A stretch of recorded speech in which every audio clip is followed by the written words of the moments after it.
Hello and welcome to a program that we're going to be calling The Comics Touch from the Comic Crush. I'm your host, Paul, as always, and I'm here with Gemma Hartshorn, who is one of the members of Travelling Man. I'm sure you know them. They're a comic shop based in York, Leeds, Hello. Manchester. Where's the other comic store for the Travelling Man, Gemma? Newcastle. Newcastle, right? Newcastle. Thank you. So they're one of the best comic stores in the north of England. Gemma, thanks very much for doing this. We're going to do this for a few weeks. We're going to do sort of about half hour or so once a week if we can. We're going to see how it goes and see how you guys like it. I hope you do like it. Gemma's very kindly given up her time just to come and talk about a couple of books that she's been reading lately. I'm going to mention a couple that I've read in the last few days. Not all of our picks are going to be brand new, but they will be recent, and they're going to be comics that we think you should be taking a look at. So, Gemma, what's your kind of first pick for this week? What have you been reading lately? Well, my first pick is something I did a little recommendation on the other day, and it's called Hollow Heart. Sure. It's a Vault Comics title. I shall show you. I've got a variant cover here, the very nice variant cover that's homaging Rom issue 1, which is very nice. This is written by Paul Allen. He does the lettering as well, and Paul Tucker does the art, the colours, and the other covers on here. So this is what I want to talk about first off. It's amazing. That's really the main thing I've got to say about it. I cried kind of the whole way through it, to be totally honest. I've never had a comic impact me like this before. I didn't actually expect it. I didn't expect it when I was reading it on the morning, having my coffee, just thinking, oh, this looks good, this looks good, that it would have such an emotional impact on me. I mean, the basic premise is it's a story about a robot that used to be human, and currently this robot's in a lot of pain constantly, and it's about how he finds somebody within an organisation that is underneath who wants to help him, or seemingly wants to help him, and that's the basic premise of the story. But there's just so many layers within the actual dialogue that it touches on so many complex themes. Well, life and death mainly, also depression, lots and lots of different things that can be quite difficult to sort of read sometimes. And I think it resonated with me on a personal level. There was lots of things in there, so I can't say it would have the same impact on absolutely everybody, but there was certainly a lot of things in there that I've experienced in my life that it hit me. It hit me quite hard, actually. Impact. I'm not a spoiler, so I don't like to spoil things too much. So, That's fine. That's fine. I'm not going to go into the ins and outs of absolutely everything in the story. I like to talk about how things make me feel. So that's primarily what I will talk about, and I like to talk about how it looks as well. But yeah. I'm sort of welling up thinking about it, Paul. Honestly, just there's certain sections. There's certain.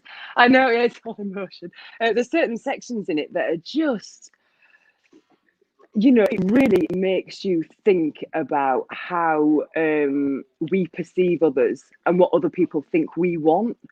And how it's often wrong, and how sometimes we go along with that as well. So we're aware of it, but we still go along with it through maybe fear of not hurting the other person's feelings, or. Sure. But yeah, it really.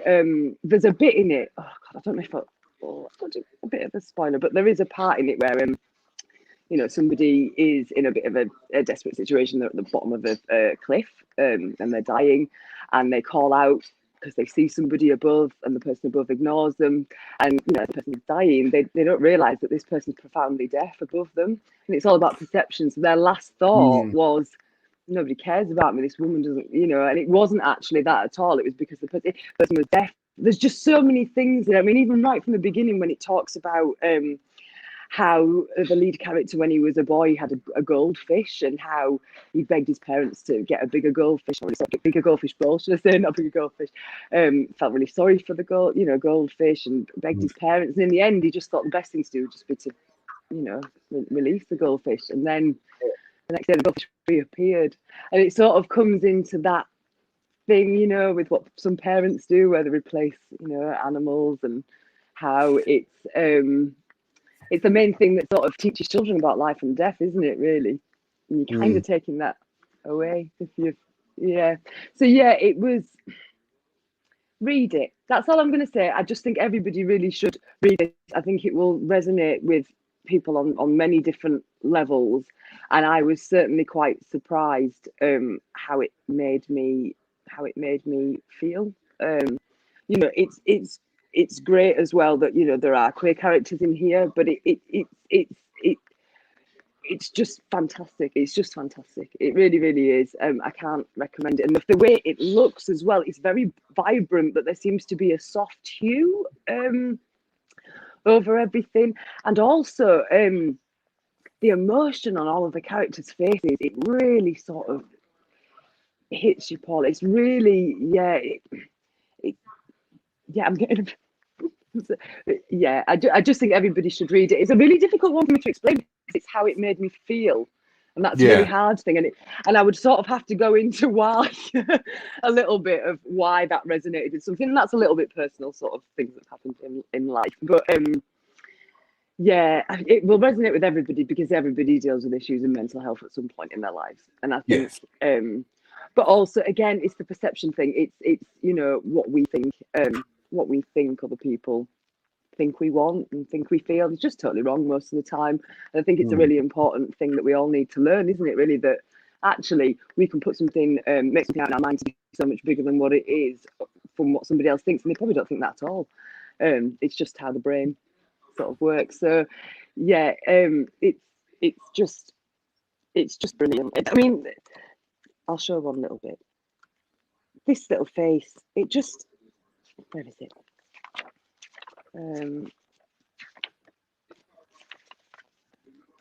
Just makes you want to cry. Oh, it's gone. Yeah, it's just, I don't know, the robot that's in there, it really, yeah, it tugged at every single heartstring that there was. It really is a great read. So I highly recommend it. Yeah. I've been keeping an eye on this book for a while because I've obviously seen. I follow Paul Allo on Twitter. He's a lovely guy. I met him once at Orbital. We did a very brief interview that I hope that somewhere I've still got and I can dig out and put back on the site. Just about, I think he was doing. Oh man, I can't remember what it was at the time. I think it was a Transformers or a Turtles series, and that's what he'd come in to talk about.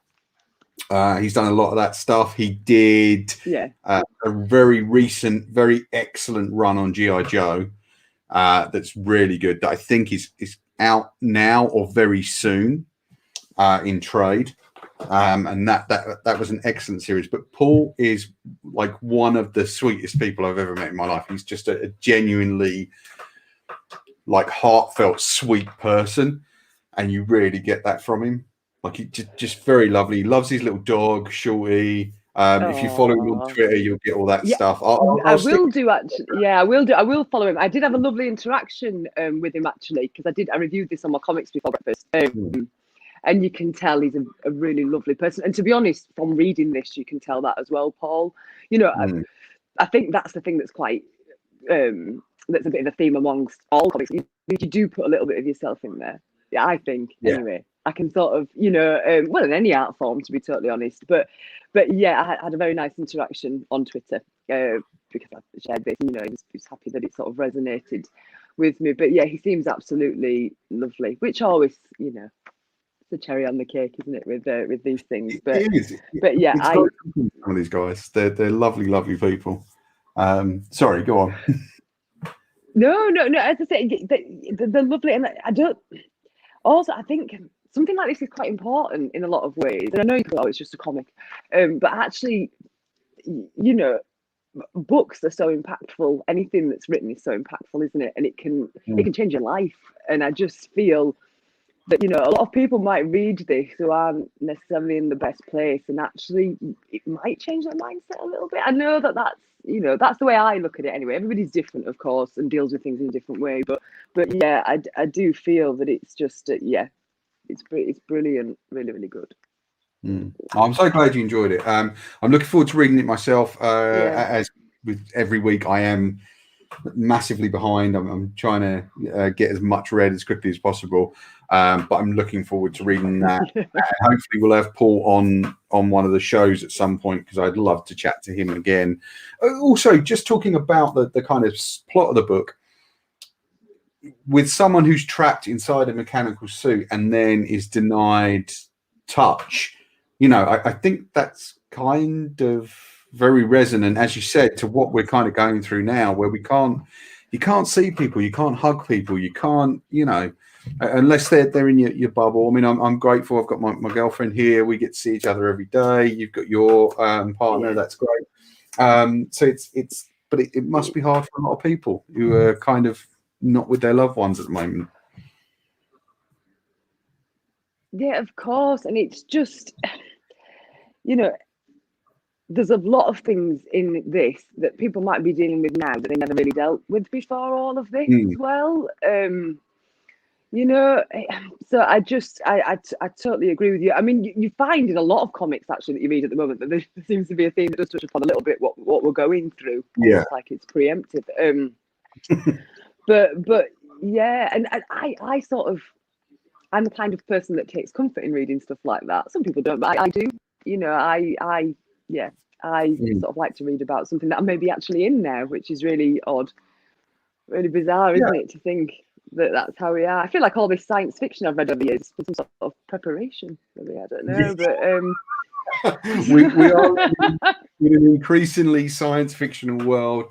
I think one of the things I always try and talk about on the website, I'm not sure if it ever really comes across, is I try and get across, as you've talked about there, the feel of the book and how the comic makes you feel, and the emotional kind of state that the book gets you in. So I'm really glad you kind of picked that out in amongst the book. Thank you so much.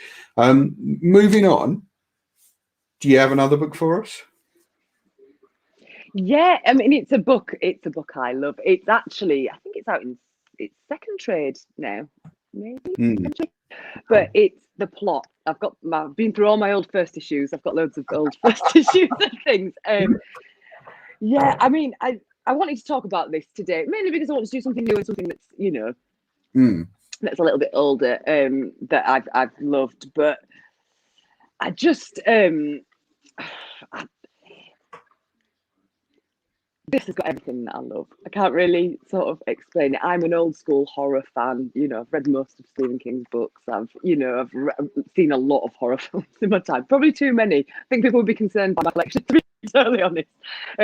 But so for me, it's absolutely up my street in that sense. But what's really great about it is, obviously I'll get onto what it's about in a minute, but the way the colours within it sort of represent disruption and equilibrium, like what you get with a movie or a horror film where it takes you into different modes and different feelings. It does that with the colourway, which is really, really fascinating, and it's not something that's always done. So yeah, as soon as the mood changes, the whole sort of what's the word I want to use, like the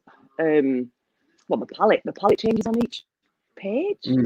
Which is a really interesting thing that I really enjoyed the first time I sort of read it through. But basically, can I just ask, the tagline of it. Oh, sorry.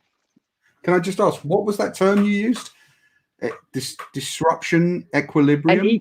Equilibrium. Yeah. It's a media studies term. It's a term they use in filmmaking generally. Okay, I'm not familiar with. All my filmmaking comes from reading books and scripts and stuff, so I don't.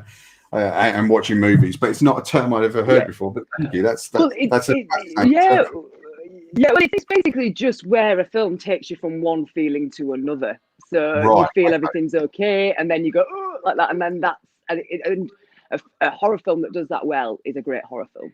It's almost like you don't want to know that something's coming. You want to be put into that sense of security, and then bam, all of a sudden into the next thing. So that's the term. That's used. I studied media years ago, many years ago now. If you ever want to do a video on train spotting, know everything there is to know about it. I wrote assignments on it. Hey, you never know. You never know.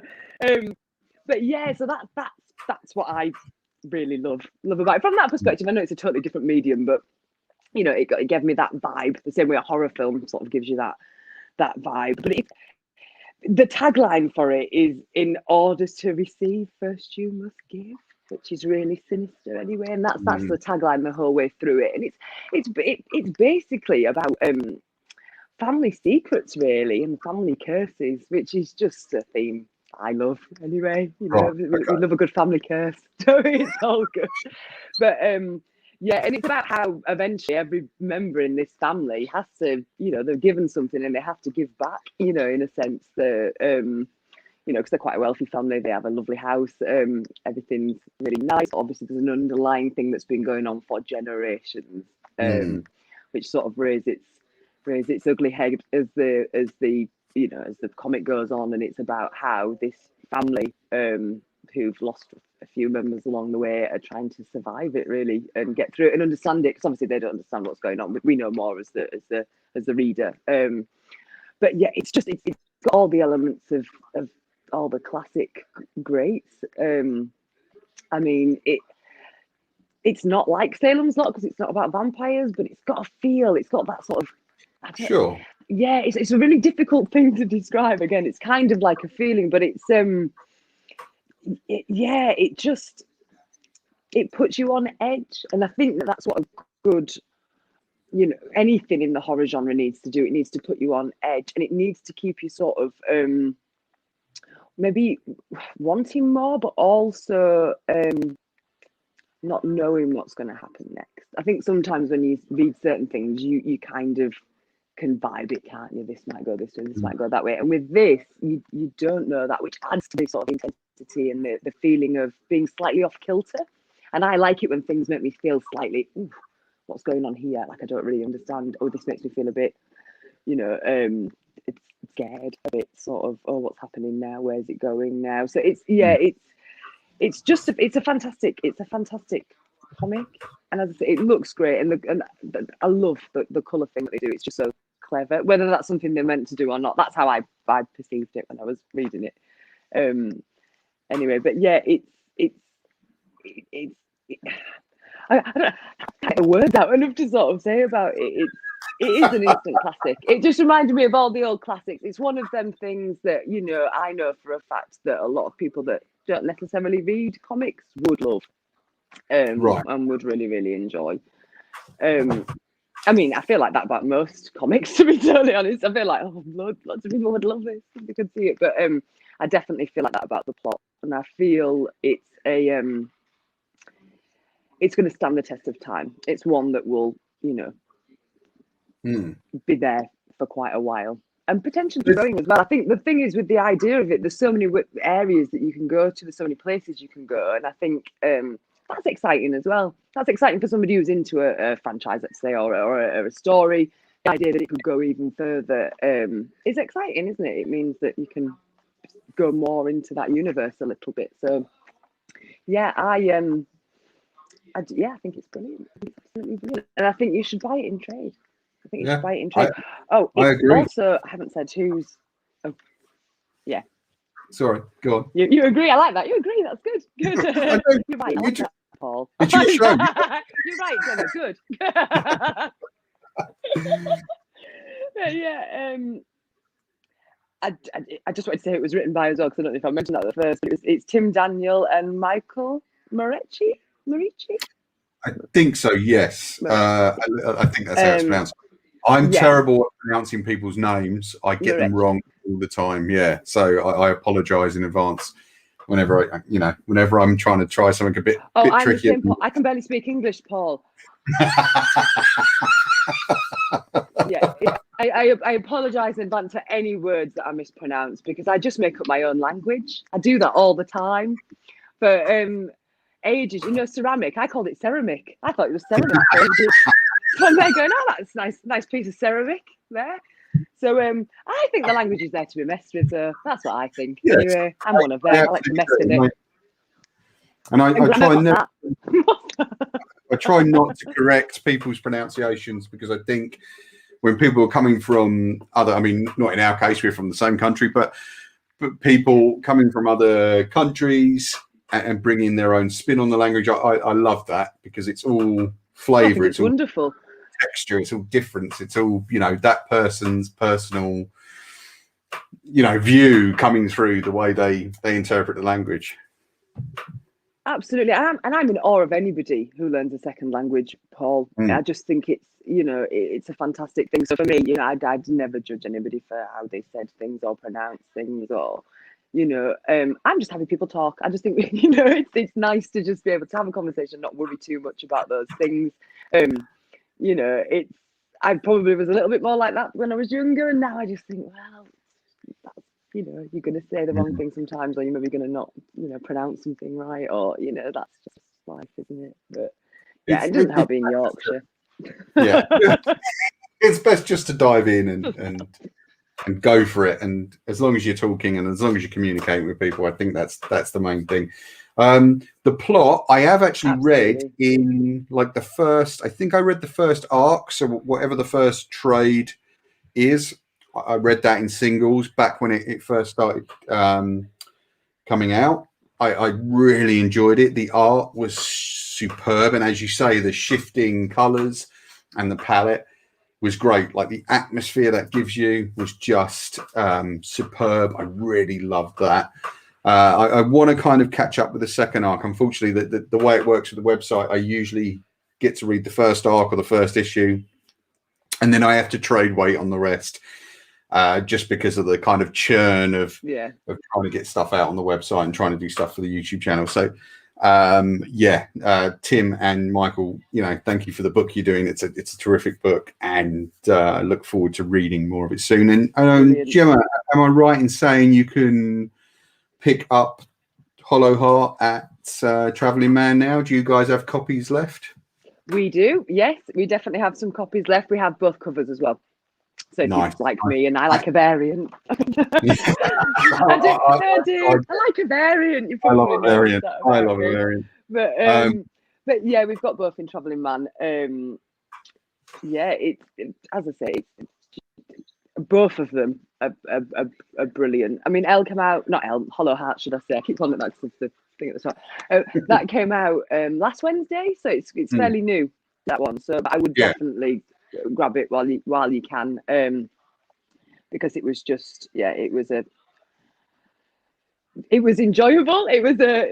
But it's a different kind of enjoyment, almost cathartic, if that's the right word. It was very much a release for me reading this, and that's the way I would describe it to people. And I would say, don't go into it, just make sure you sort of prepared before you go into it, if that makes sense. Like, because I wasn't and I was like, oh. But brilliant, absolutely brilliant. And as I say, you can get that from Travelling Man. We have got that in stock, and I think we maybe have the trades of the plot in stock at the moment. If you wanted to get the full thing of that, I don't know whether did we say? Oh, actually, as well, I didn't say it was drawn by Joshua Hickson, coloured by Jordan Boyd, and lettered by Jim Campbell. I just add that in as well. I forgot to say that. I like to add all the creators in. We will list as I say, you can the creators in the kind of description box below the video when this goes live. So don't worry too much. But yeah, it's a fantastic piece of work. I really loved it. I've read a couple of things this week that I'm just going to run through very quickly. Again, I'm very much behind, so some of these will be a bit old. But I just read this, Killer Man, by Steve Orlando, Philip Kennedy Johnson, and Al Morgan, with letters by Jim Campbell. This is amazing. I really enjoyed this. So it's set in the world of... It looks amazing. I really want to read that, actually, Paul. Yeah, I can only suggest pick it up. It's set in the world of MMA fighting, and it's about a fighter whose father was killed by an opponent accidentally many years before, an opponent who was gay. And now the son of the guy who was killed gets outed by another opponent. So it's this really fascinating story of what fathers kind of pass down to their sons, how the kind of legacy of family influences or doesn't influence you, and of course how people who are, I guess, would be considered other cope in very male driven environments. And I just really loved it. Fantastic art by Al Morgan, fantastic writing. I am going to be writing about this on the website, so look out for that soon, and it will be in the web store. Scouts Honor, just read this. David Pipos and Luca Casalangida, I think. I'm sorry if I am pronouncing that wrong. Very good.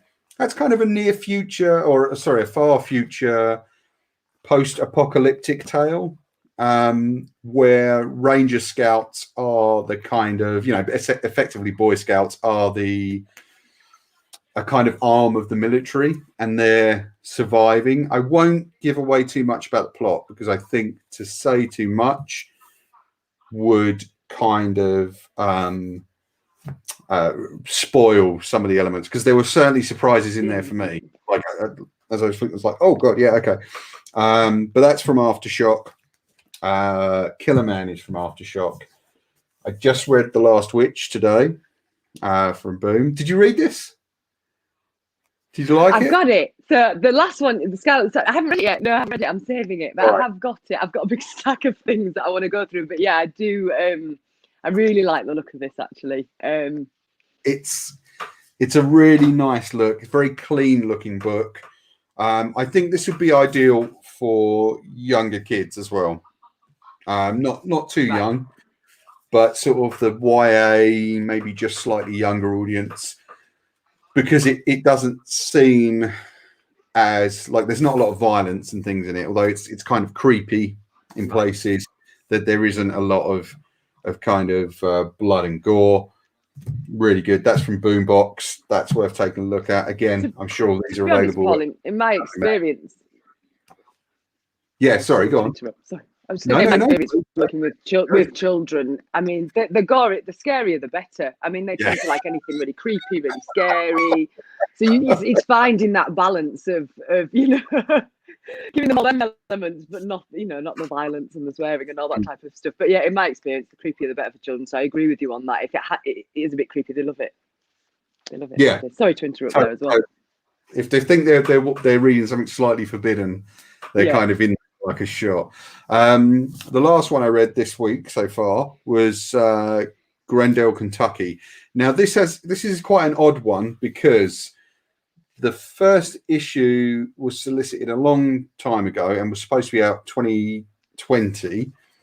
Unfortunately, because of various issues with COVID, it got held back. So a couple of weeks back we got this issue, and then straight away the week after we got 2, 3, and 4. So you can literally go and buy a whole trade's worth of this comic right now, which I'm sure you can get at Traveling Man. This was very good. Yeah, it's a kind of yeah, you can get all 4 issues, which I think is great. Yeah, we've got them all. That's what yeah, and this is kind of a retelling of Beowulf, but through the lens of the kind of Deep South and the marijuana trade and things like that.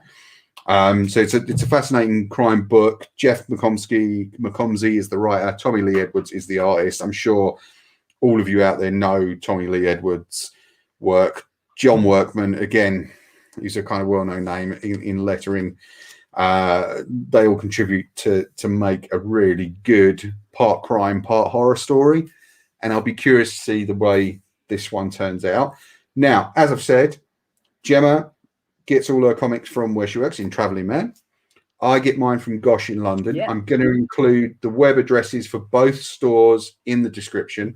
So if you want to buy your comics, if you're in either part of the world, London or in the north, you can buy comics from either place. Both stores do mail order. Do you guys do the sort of curbside pickup, the click and collect? Yeah, we've just started that now. So on a Tuesday, Wednesday, and a Thursday, you just ring up the store, pay in advance, and then just come and collect. And pretty much kind of knock on the door, ring outside, and we'll come and bring it to you outside. So that's what we're doing at the moment. So yeah, it's handy for people who are just coming into town anyway. Obviously, we don't want people to be coming in if for that reason, but if they are in anyway, it's a good it's a good excuse, isn't it, to come and get some bits and bobs, get some comics. Yeah. So, it's how I get my comics once a month. And I'll be there. Hi. Which is all the more reason to go if you want to see Gemma and a person who is a complete ray of sunshine, I find on social media and here on this video, then there's your chance. You can go and say hello to Gemma. But obviously do support your local comic book store wherever possible, whether it's Travelling Man, whether it's Gosh in London, or any other comic store. Please do try and support. Just, if you can afford it, even buying a couple of comics a month helps them out, or a graphic novel or two, or a board game. In you guys' case, you do board games. That can all help your local comic shop keep going, and that's all important right now until things reopen, until it's safe for people to kind of get out there and shop as they used to. Comic shops will be in danger of dying out, unfortunately, which is not something we want. But you can always help support them. But I will put the web address for all the stores, and you guys do mail order as well. That's great. Well, and we've got a website as well. And just talk a little bit about what you guys do. So you do comics, but you also do board games, as we mentioned. Yeah, board games, RPGs. We have a games workshop section. So we have a big manga section as well. That is extremely popular, and it's something that I really enjoy as well. So yeah, we sort of covered lots of different areas. In terms of I don't know what the word would be to use for it. This world. In this world, yeah, we have lots of different things that we do. I just want to say as well, if you what Paul was saying about collecting books and things, it is really important, if you can, to collect your single issue comics. It's great buying trades, all them things are brilliant, but they will always be there. The single issue comics is where it really so if you can pick them up, if you've got a pull list, it would be amazing. If you can't afford it, that's fine, just let us know, or it's just that's the only thing I would kind of stress as somebody who works in it and obviously goes in every week and does the comics. I'm seeing them sort of piling up, and that's what I really really want to push more than anything, is that you're not missing out on that, really. And we have mostly everything. If you need any future state, I'm your girl. I'm your girl. If you need a future state, we have it all. We have all future states. I am trade waiting stuff. I'm trade waiting on all that. Otherwise, I'd be giving you guys and guys out. But I'm going to have to wait. Too many comics for me. It was just too many comics. Yeah. Oh, absolutely. And I tend to just sort of support the more indie side of things when it comes to single issues. So I will be buying things like that in trade as well, usually. But there is a massive subsection of people who do collect them regularly and want to collect them. So yeah, definitely do. Definitely come and get your comics. But you can come and say hello to me, or over the phone you can say hello to me. Yeah. That's all right. Yeah, That's all right. But Gemma, I really appreciate you taking the time to kind of come on and talk about what you've been reading. It's a real kind of eye-opener to see what people at comic stores are checking out. And two very interesting books there. I've got to catch up on Hollow Heart, but I hope to be doing that this week for sort of the next week's kind of articles and things. So the Comic Crush has new articles, podcasts, YouTube videos every Wednesday. That's when the week starts for us. We've got some great stuff coming up this week. We've got our One Division show that is on every Saturday. We usually put that out late Saturday evening. That's our One Division after show. We've got a comic creator interview video and podcasts. There is so much stuff on there. Please do give it a look. Please consider supporting the Patreon, which is somewhere up above my head, or it will be in the description below. And of course, do support your local comic store. You can follow me on Twitter at The Comic Crush and on Instagram at The Comic Crush, and find me on Facebook, The Comic Crush. Gemma, is there anywhere people can follow you if you'd like them to? Yes. Yeah, so I've got an Instagram. I've got two actually, because I'm quite greedy. So I've got Cosmo Gem Betty and then Cosmo Gem Betty in colour. So one's black and white, one's in colour. Now, I'd advise probably just follow one, because you'll get sick of seeing my face. If you want to follow them both, just mute one.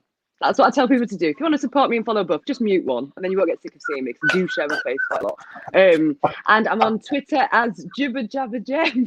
It's an old nickname from school. I don't know why I'm on that, but yeah. I probably should change it really, but yeah, I'm on those Jibber Jabber Jam. And most mornings I do a comic before breakfast as well. So I do a little sort of recommendation. It's not a review. I only speak about what I enjoy.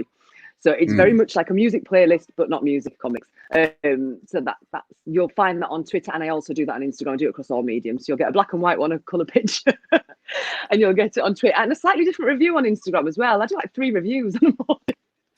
So yeah, it'd be great. It'd be great if you could follow me on there as well. But there is a lot of pictures of me and my dog Krang. I don't know whether she's walking over now. Should we show Krang before we go? Oh, go on, do it. Oh, go on then. Here we are, little Krang. There we go. Oh, gorgeous. There she is. Hello, Krang. So, oh, hey up. Oh, it's not good. But there we go. There's Krang. I wanted her to be part of the whole video, but she wasn't having any of it. No, that's fine. She can just come on and do the occasional guest spot. Yeah, it's great. Yeah, well, Gemma, I would love if we can try and do this next week again, if you're game. And I hope people really enjoy it. Do leave us a comment in the comment section. Let us know what you thought. We do have we've had a couple of sound issues this week, but we'll try and get that ironed out for next week. Sorry, guys. It does happen. That's the nature of live video, unfortunately. But Gemma, I'm done. I'm out of puff now. You're done. I'm done now. Yeah. I've had enough of you, Gemma. I want to go. I've had enough. I didn't even get to pull any of my props out, Paul. I've got my severed hand. That's all I've got today. This is why the show's prop. There's always a prop. I can't see where the camera is. I'm just touching anything. But yeah, it's been an absolute pleasure, Paul. Love talking to you. You're a legend. So you too. Yeah, and yeah, we're here next week, hopefully, if you want to see me. Yeah, don't leave any mean comments. Yeah, do leave us a comment. Let us know what you think, guys. It's really important that we get that sort of feedback. Yeah, lovely. Do like, share, and subscribe. I know I say it every week, but that all helps. And there is loads on the channel. Comics Before Breakfast is worth checking out, I've got to say, because that's how we ended up doing this. They're really good, succinct little kind of chats about each comic. I think those are lovely. Gemma, little taster. Thanks very much. Yeah, a little taste, and it's great sometimes. Oh, you're welcome. Little taste. A little, yeah, exactly. Yeah, exactly. So guys, we will see you again next week. Remember to check out everything on the Comic Crush YouTube channel and the Comic Crush website while you're at it. Thank you very much. Bye-bye. Bye.